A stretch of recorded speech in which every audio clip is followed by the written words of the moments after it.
La vie va résolument très vite sur les réseaux sociaux, sur les chats, sur les réunions Zoom, et les informations circulent vraiment à une vitesse incroyable.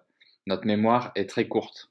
Très souvent, les choses se résument à des postures tout à fait binaires, blanc-noir, pour, contre.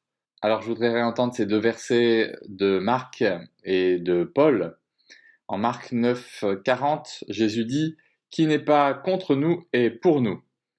Et en Romains 8, 31, Paul dit: Si Dieu est pour nous, qui sera contre nous?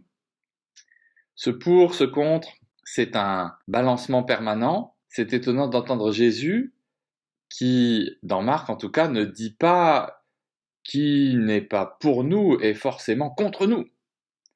Il dit qui n'est pas objectivement contre nous est en fait pour nous. C'est une formulation qui est hyper ouverte si on y réfléchit bien et qui détruit presque, de par son ouverture, la logique du pour et du contre.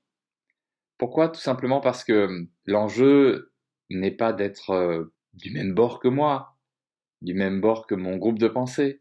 L'enjeu est d'être du côté de Dieu, dans le parti du Seigneur, dans ces logiques du royaume qui sont tellement différentes que on dira dans un passage du Premier Testament: Vos pensées ne sont pas mes pensées, elles sont aussi loin les unes des autres que l'Orient n'est loin de l'Occident. Alors essayons peut-être de quitter la logique du pour et du contre pour simplement nous attacher au Seigneur. Être pour Dieu, et si un contre il y a, ce sera contre l'ennemi du Christ, celui qu'on appelle par ailleurs le diable. Mais en tout cas pas contre des humains, pas contre des ennemis, pas contre les projets de Dieu et la création de Dieu. Bonsoir.